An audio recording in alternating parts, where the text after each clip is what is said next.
Good morning friends, मेरे channel पर आप लोग को स्वागत है। मार्केट वही है, तो कुछ बताने लायक नहीं है। जो भी बाकी इन्फॉर्मेशन है छोटी छोटी मैं दे देता हूँ, और ट्विटर में, व्हाट्सएप में। तो आज क्रुशियल मीटिंग है, आरबीआई की मॉनेटरी पॉलिसी है। तो मुझे लगता है कि जो मॉनेटरी पॉलिसी है यहाँ पे चेंज तो कुछ नहीं होगा। अगर थोड़ी बहुत कुछ भी अगर कमेंट्री में अगर मार्केट गिर गया तो ठीक है, क्योंकि इसलिए मैं कह रहा हूँ क्योंकि मार्केट को गिरना चाहिए एक बार। गिरना का मतलब ये नहीं है, बहुत बड़ी करेक्शन की बात नहीं कर रहा हूँ। छोटे मोटे करेक्शन होनी चाहिए, प्रॉफिटेबिलिटी काइंड ऑफ सिनेरियो देखनी चाहिए। 21,000 अगर मार्केट आ गया बहुत अच्छी है, बहुत हल्का हो जाएगा मार्केट, और वहाँ से एक नया ट्रेंड चालू हो सकता है।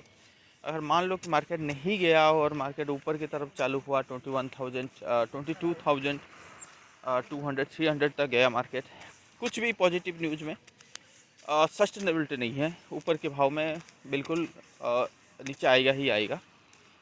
तो वो चीज़ अभी क्या है ना, मोमेंटम लूज है, मोमेंटम स्ट्रांग नहीं है। तो वहाँ से एकदम से 1,500 पॉइंट का स्ट्रांग मूव देखना इतना आसान नहीं है।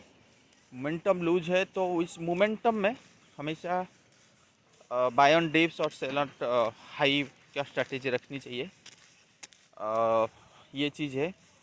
और एक बार अगर गिर गया तो मोमेंटम स्ट्रॉन्ग बन सकता है बाइंग के साइड पे, तो ये मुझे मानना है।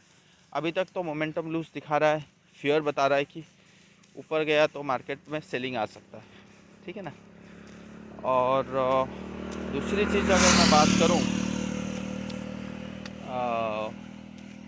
यूएस मार्केट, आप देख पा रहे हो यूएस मार्केट इंडियन मार्केट क्यों परफॉर्म नहीं कर रहा है इस टाइम पे। पहले हम देख रहे थे कि यूएस मार्केट में अच्छी वाली जो मूव आ रहा था, तब इंडियन मार्केट में बहुत अच्छी मूव आउट परफॉर्म कर रहे थे। बट अभी क्या है ना, अंडर परफॉर्म कर रहे हैं। अगर इन दोनों को कंपेयर करोगे तो आपको लगेगा यूएस मार्केट बहुत ही स्ट्रॉन्ग मूव में बैठा हुआ है।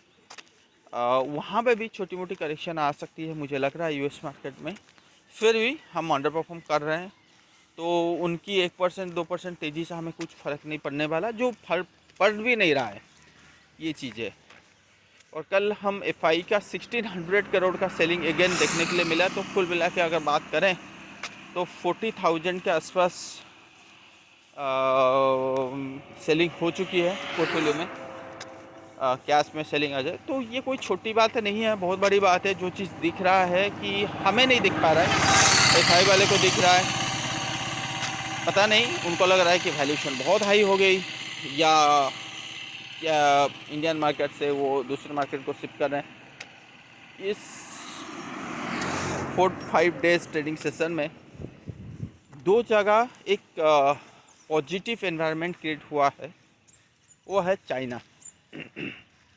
क्या है कि पहले क्या हो रहा था कि चाइना जो था ना में, एक अगर पॉजिटिव न्यूज़ आए तो मार्केट के ऊपर सबसे ज़्यादा इफेक्ट पड़ रहा था। अगर चाइना में नेगेटिव न्यूज़ आए तो भी इफेक्ट पड़ रहा था। बट स्लो एंड स्टडी क्या है कि चाइना का जो नेगेटिव न्यूज़ है वो मार्केट धीरे धीरे डिस्काउंट करने लगा है। काफ़ी महीना हो गया चाइना के बेसिस पे मार्केट रिएक्ट नहीं करता। बट चाइना में अगर कोई पॉजिटिव न्यूज़ आ जाए ना तो वो मार्केट के लिए पॉजिटिव हो जाता है, ये चीज़ ध्यान में रखिए।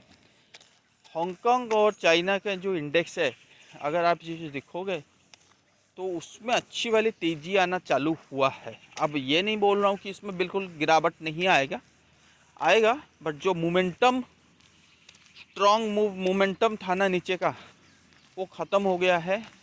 अब स्लो एंड स्टेडी क्या है ना, डाउनफॉल की जो मोमेंटम है ना वो लूज हो रही है। सिंपल बात बताऊँ, डाउनफॉल का मोमेंटम लूज हो रहा है। तो इससे क्या होता है, इससे एक फियर मतलब कॉन्फिडेंट क्रिएट होती है कि हाँ भाई अब तो टाइम आ गया भाई, अब इस पे दाव लगा सकते हो। तो हो सकता है if you compare China versus India, तो चाइना जो है बहुत अच्छी कंफर्टेबल एरिया में बैठा हुआ है, बट इंडिया में नहीं बैठा हुआ है। बट नो डाउट जो जीता वही सिकंदर मतलब इंडिया तो है ही है,